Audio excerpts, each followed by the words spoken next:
Bom, queridos, abra sua Bíblia, por favor, no livro de Lucas, capítulo 9. Lucas, capítulo 9, do versículo 18 ao versículo 26. Lucas 9, versículo 18 ao versículo 26. Assim diz a palavra. Certa vez Jesus estava orando em particular, e com ele estavam seus discípulos. Então lhes perguntou: quem as multidões dizem que eu sou? Eles responderam: alguns dizem que és João Batista, outros Elias, e ainda outros que és um dos profetas do passado que ressuscitou. E você, o que dizem? Perguntou. Quem vocês dizem que eu sou? Pedro respondeu: o Cristo de Deus. Jesus os advertiu severamente que não contassem isso a ninguém. E disse: é necessário que o Filho do Homem sofra muitas coisas e seja rejeitado pelos líderes religiosos, pelos chefes dos sacerdotes e pelos mestres da lei, seja morto e ressuscite no terceiro dia. Jesus dizia a todos: se alguém quiser acompanhar-me, negue-se a si mesmo, tome diariamente a sua cruz e siga-me. Pois quem quiser salvar a sua vida, a perderá. Mas quem perder a sua vida por minha causa, este a salvará. Pois que adianta o homem ganhar o mundo inteiro e perder-se ao destruir a si mesmo? Se alguém se envergonhar de mim e das minhas palavras, o Filho do Homem se envergonhará dele, quando vier em sua glória e na glória do Pai e dos santos anjos. Garanto a vocês que alguns que aqui se acham de modo nenhum experimentarão a morte antes de verem o reino de Deus. Eu li esse último versículo, estava incluso aqui, para que você pudesse também ter uma compreensão completa desse trecho. Vamos orar. Pai, nós entendemos que é o Teu Santo Espírito que nos revela a palavra. Essa revelação ela não vem de homens, apesar de estudarmos a Bíblia, apesar de compreendermos pensamentos teológicos, mas ela só se transforma em vida se o Teu Santo Espírito assim o fizer.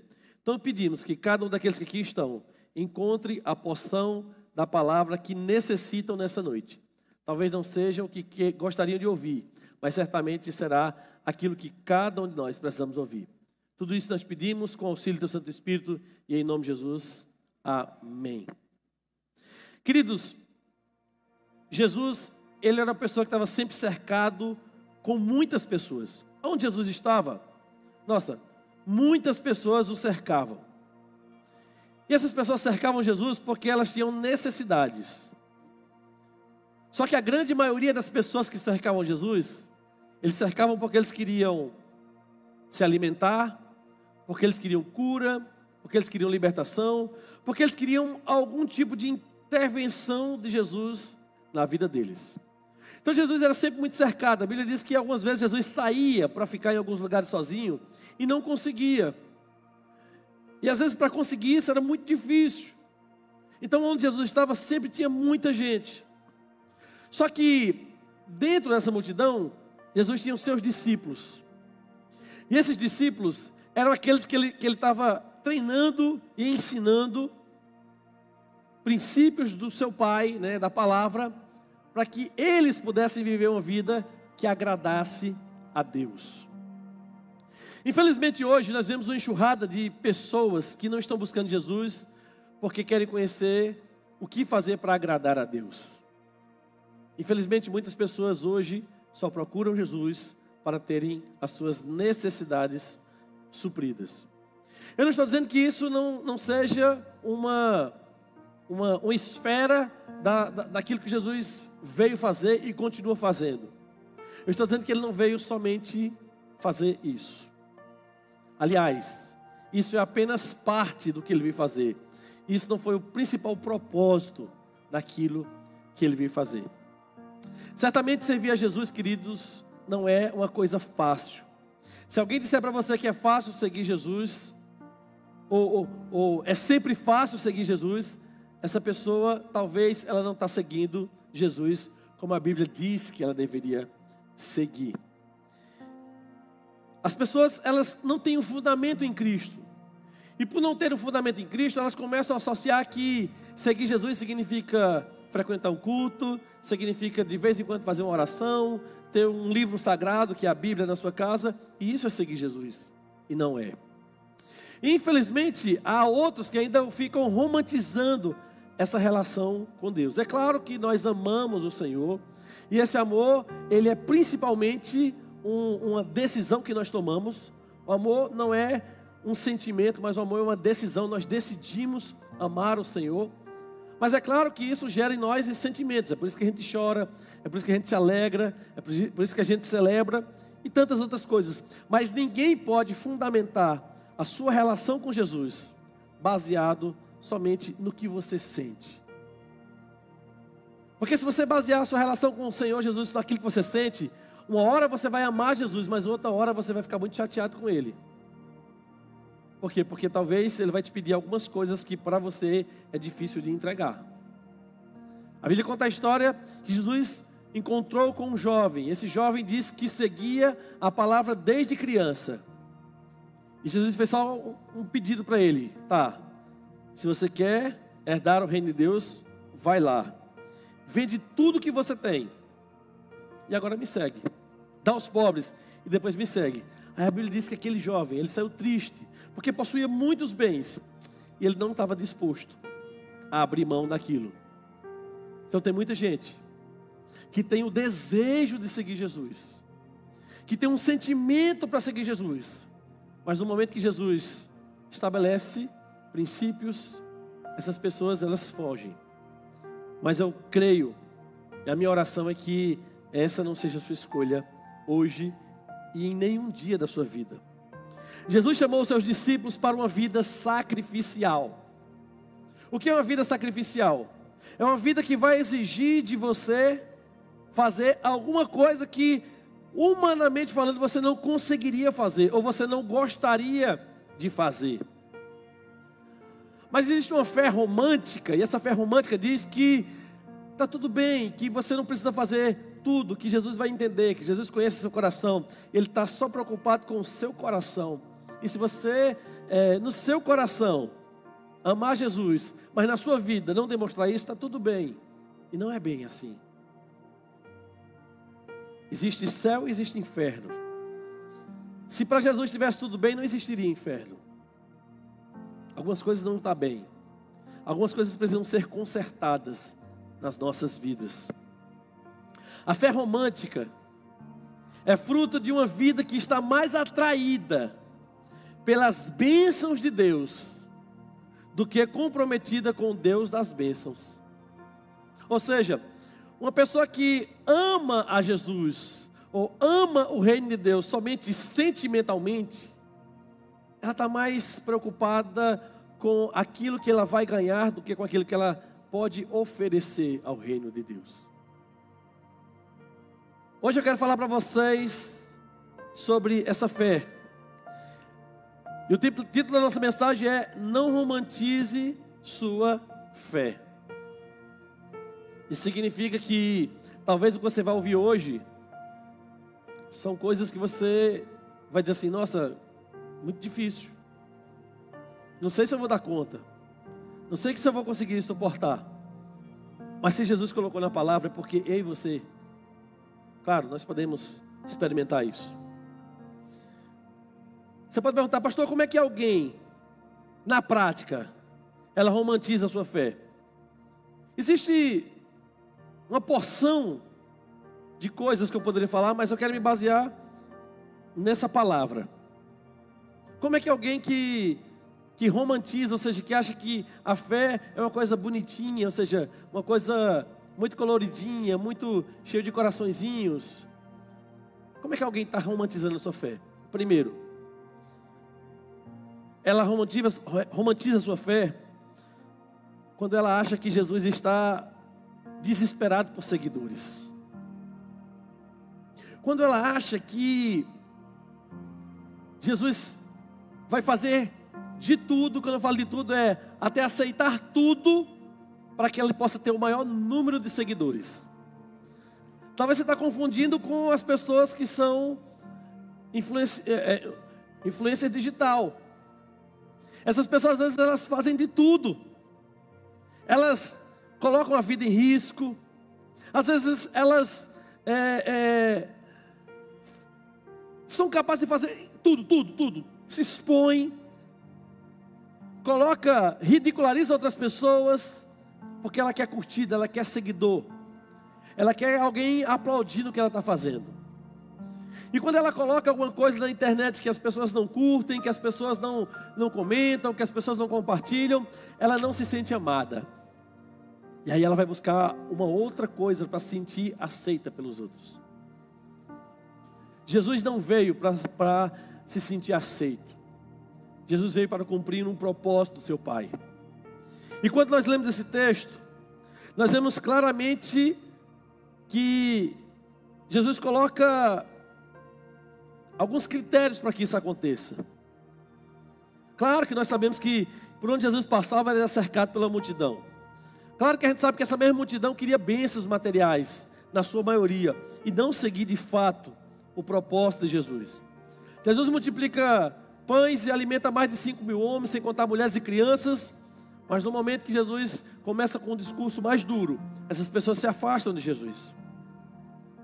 Só que Jesus não queria apenas seguidores ou pessoas que iam ao seu encontro para serem curadas, ou para terem alimento, porque há pessoas que seguem Jesus por causa disso.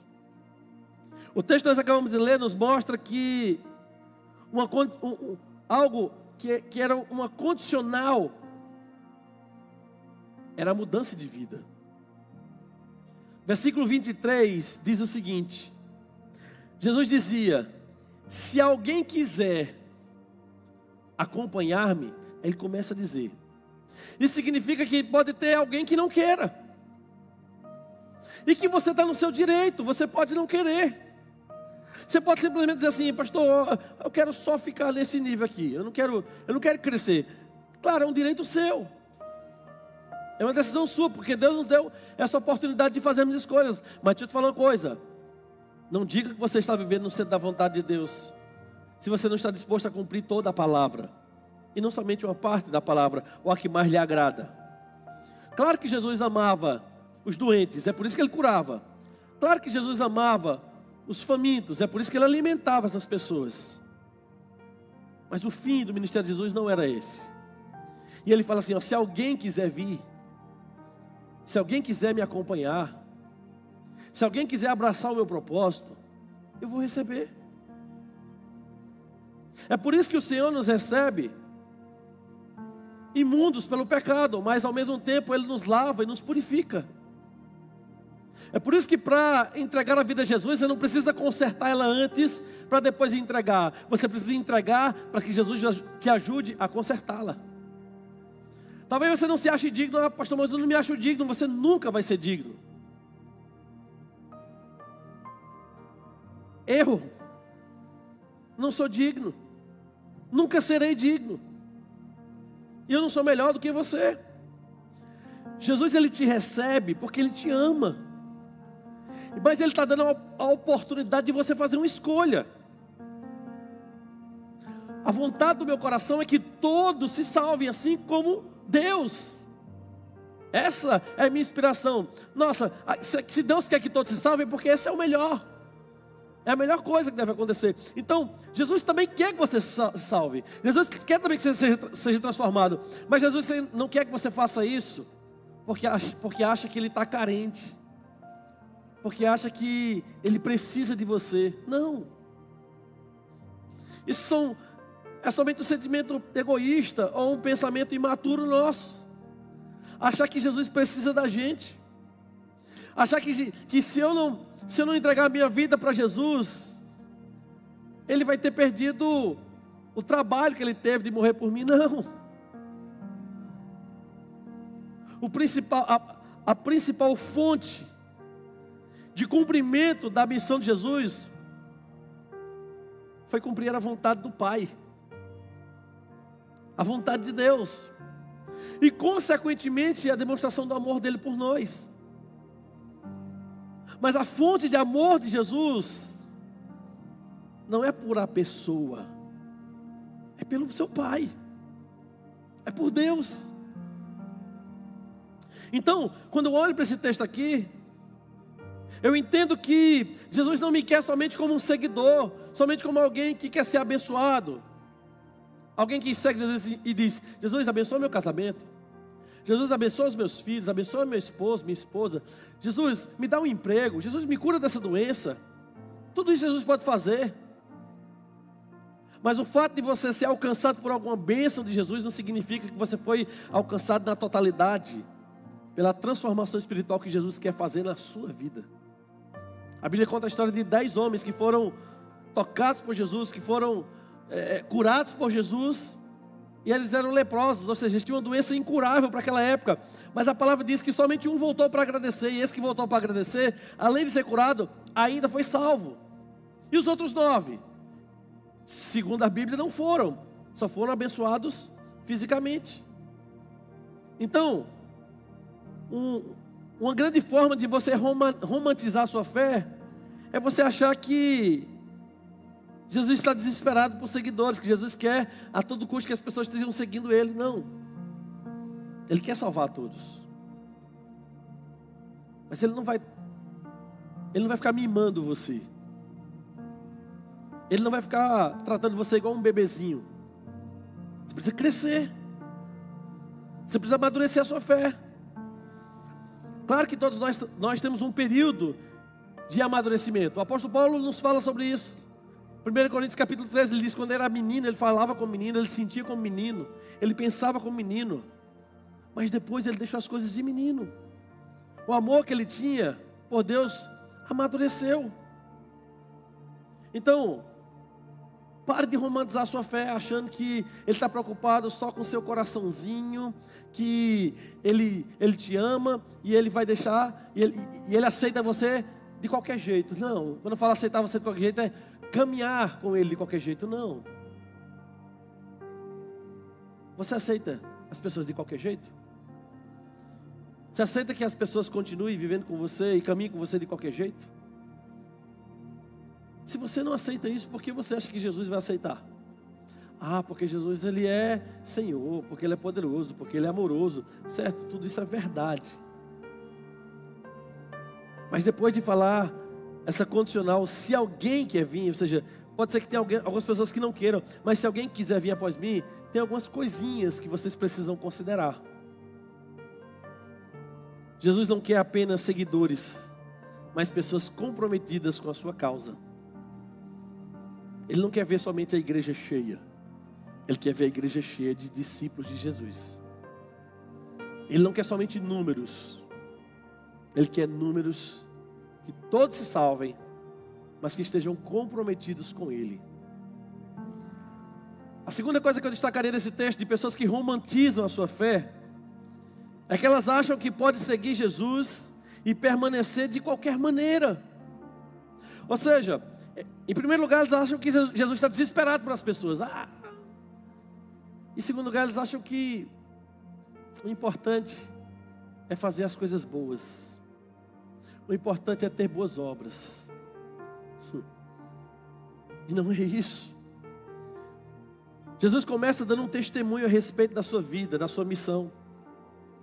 Se você for olhar, quando Jesus começa a expressar a respeito do seu chamado, da sua vocação, Ele diz que, verso 22 diz: é necessário que o Filho do Homem sofra muitas coisas e seja rejeitado pelos líderes religiosos, pelos chefes dos sacerdotes e pelos mestres da lei, seja morto, mas ressuscite no terceiro dia. O que Jesus está nos ensinando aqui? Que a vida dele é uma encarnação. Quando eu falo encarnação, é algo real, de alguém que veio se sacrificar. E se Jesus ele tem discípulos, e discípulos são aqueles que seguem na mesma caminhada do seu mestre, Ele está dizendo para os seus discípulos o seguinte: olha, eu vim com esse propósito, e vocês também têm que ter esse propósito. Se Jesus ia ser rejeitado, nós também vamos ser rejeitados. Se Jesus teria que ser sacrificado, nós também precisamos sacrificar algumas coisas.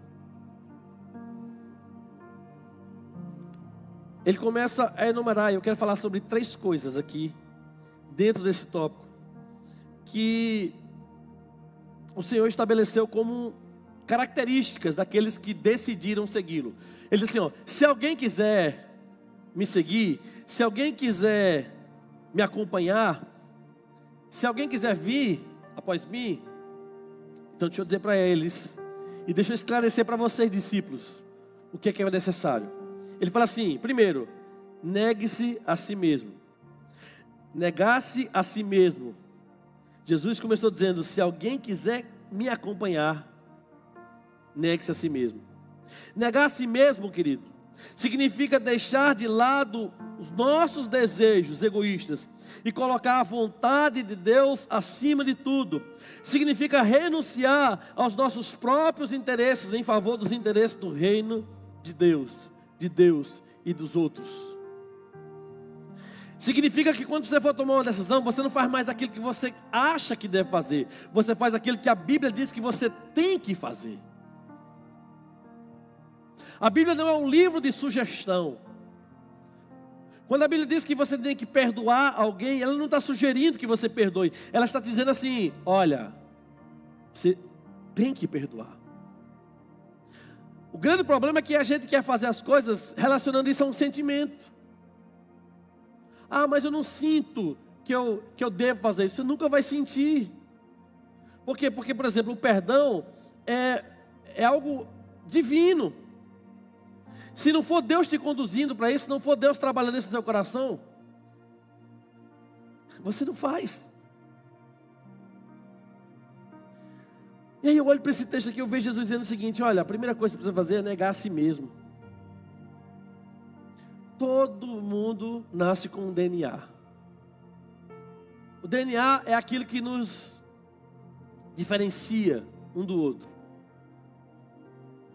Se você pegar um fio de cabelo seu e você encontrar um dos meus cabelos, tem poucos, mas ainda tem alguns, você vai ver que existem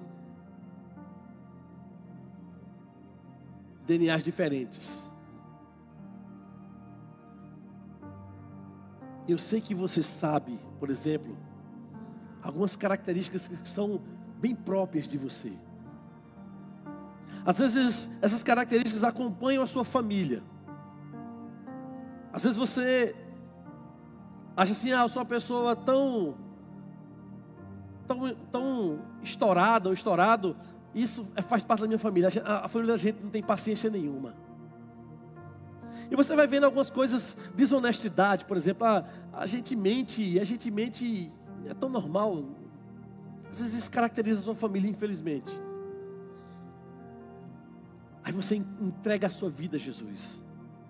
Aí você reconhece Jesus como seu Senhor e Salvador. Aí você nasceu numa família onde prostituição era uma coisa normal, onde beber, onde se drogar, isso era uma coisa normal. Aí você entrega a sua vida a Jesus, e Jesus está falando assim, olha, você quer me seguir de verdade? Você tem que negar agora essas vontades. Você tem que se tornar, tem que permitir que eu torne você agora uma outra pessoa. Eu olho para Pedro, por exemplo, um homem impaciente, nervoso, que foi transformado por Jesus e se tornou um grande homem de Deus. Eu vejo o apóstolo Paulo, um homem que perseguia os cristãos, que matava as pessoas que adoravam a Deus, e que depois do encontro com Jesus, ele foi transformado.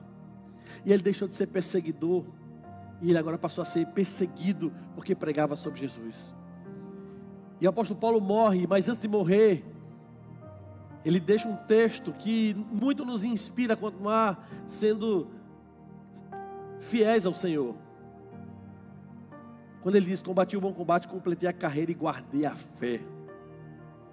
Paulo está dizendo o seguinte, olha, Jesus mudou a minha vida.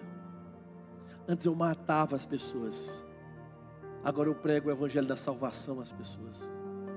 Meu querido, deixa eu dizer algo para você. Você pode dizer assim, pastor, tem muita coisa que precisa ser mudada na minha vida. Deixa, e Deus vai mudar cada uma delas. Mas escute uma coisa, não ache que Ele vai aceitar que você continue do mesmo jeito.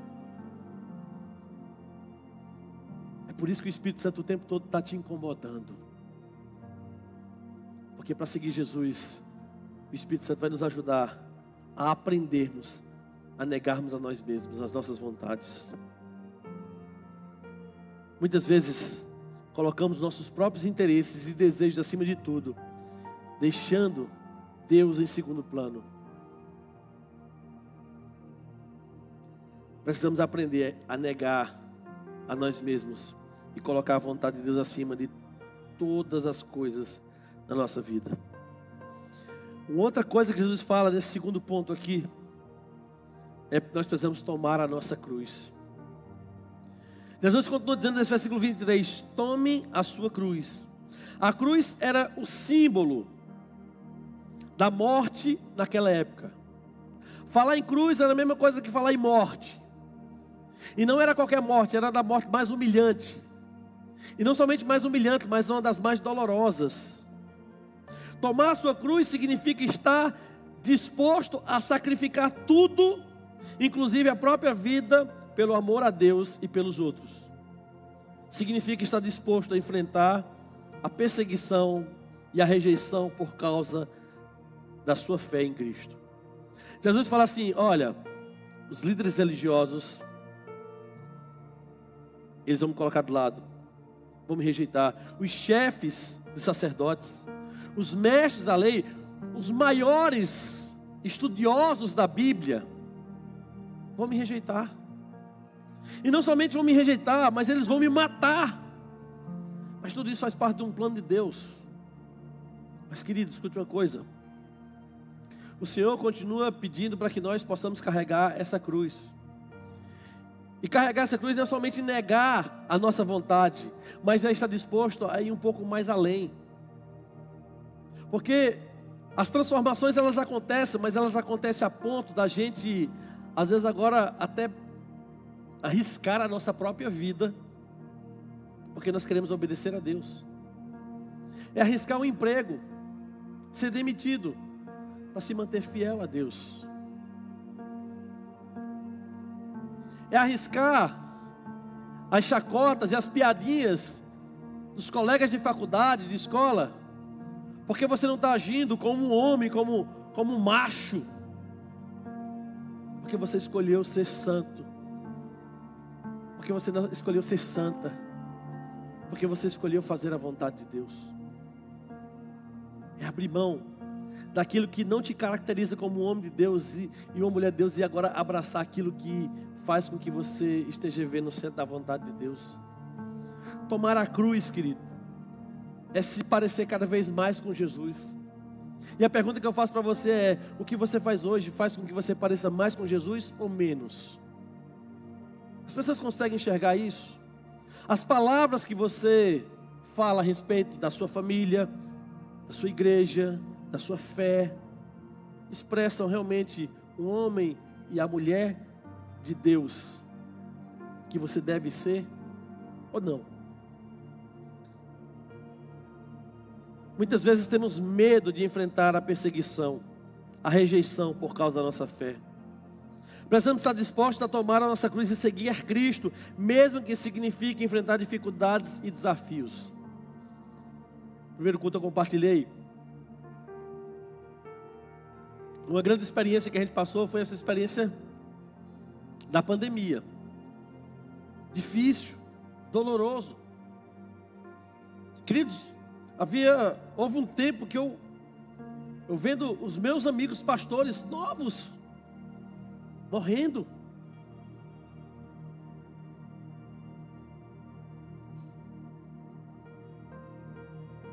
Mas Deus me impulsionando a continuar servindo a Ele.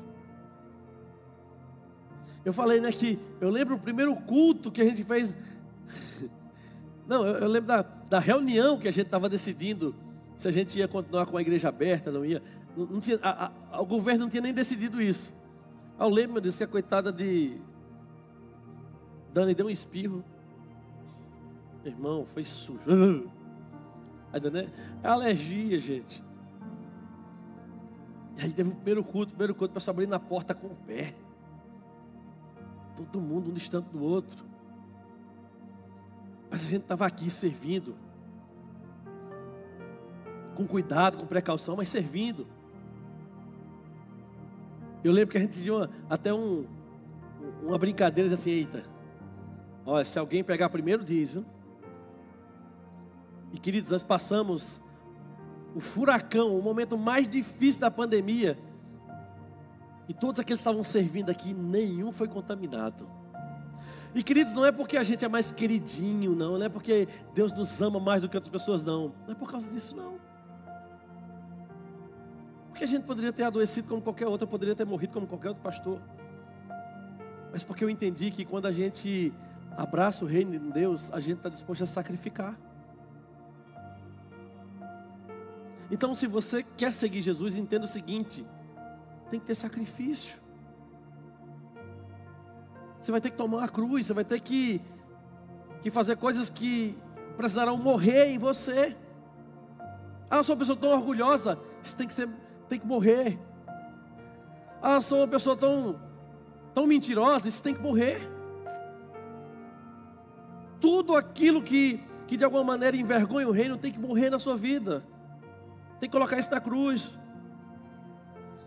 E uma terceira coisa sobre esse ponto, esse é o mais longo, esse ponto, é que seguir Jesus não é algo que a gente faz em um momento, mas é para toda a vida. Jesus diz: e siga-me. Seguir a Jesus significa estar em comunhão com Ele, imitar seu exemplo de amor, serviço e sacrifício. Significa caminhar diariamente com Ele, colocando sua palavra em prática e obedecendo a sua vontade. É olhar assim: o que Jesus fazia? Eu vou fazer também. É você congregar em uma igreja e olhar assim: meu Deus, Jesus servia, por que eu não estou servindo? Jesus se sacrificou, por que eu não estou me sacrificando? Claro que Jesus amava o que fazia, por que você não está amando? Então algumas coisas precisam ser consertadas na sua vida.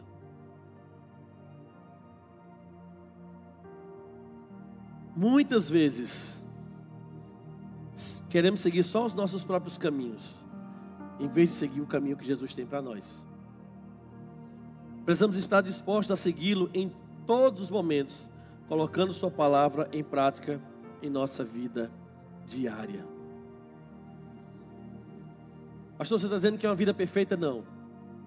Mas a sua intenção precisa ser sempre, indiscutivelmente, obedecer a Deus.